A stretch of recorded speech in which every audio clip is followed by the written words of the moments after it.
আজ খুশির দিনে নাজমুল ভাইয়ার শোনে রেশমাপুর বিয়ে হবে মহা আয়োজনে। রেশমাপুর বিয়ে হবে মহা আয়োজনে। গায়ে সুন্নতি লেবাস, মুখে লাজুক হাসি। কথা বলেন ঠিক না ব্যাঠি?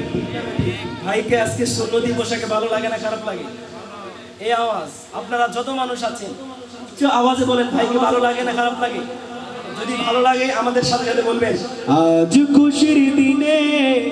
আপনারা বলবেন নাজমুল ভাইয়ার শোনে আজ খুশির দিনে। হয়তো বাতিজা হতে পারে, সন্তান হতে পারে, আজকে ভাই বললে কোনো সমস্যা নাই। আজ খুশির দিনে নাজমুল ভাইয়ার শোনে। আজ খুশির দিনে নাজমুল ভাইয়ার শোনে। রেশমাপুর বিয়ে হবে মহা আয়োজনে। রেশমাপুর বিয়ে হবে মহা আয়োজনে। রেশমাপুর বিয়ে হবে মহা আয়োজনে।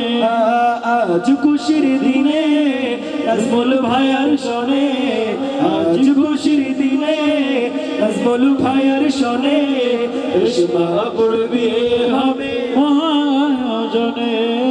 রেশমাপুর বিয়ে হবে মহা আয়োজনে। গায়ে সুন্নতি লেবাস, মুখে লাজুক হাসি।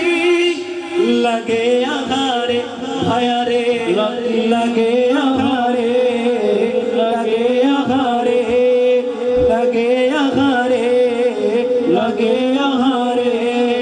আজ খুশির দিনে নাজমুল ভাইয়ার শোনে। আজ খুশির দিনে নাজমুল ভাইয়ার শোনে। রেশমাপুর বিয়ে হবে মহা আয়োজনে। রেশমাপুর বিয়ে হবে মহা আয়োজনে।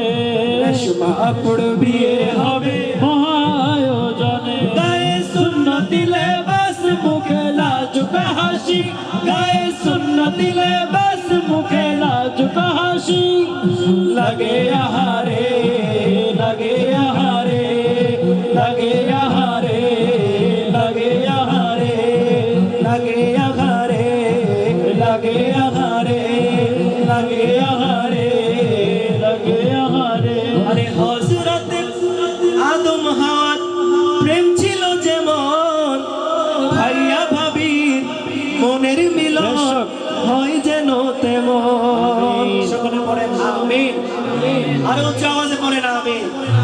হযরত আদম এবং হাওয়া আলাইহিস সালাতু ওয়াস সালামের প্রেম যেমন ছিল তেমন ভাবে ভাইয়া এবং ভাবির প্রেমগুলোকে আল্লাহ তাআলা কবুল করুন। সকলে পড়েন আমিন। আরো উচ্চ আওয়াজে পড়েন আমিন। আরে হযরত আদম হাওয়ার প্রেম ছিল যেমন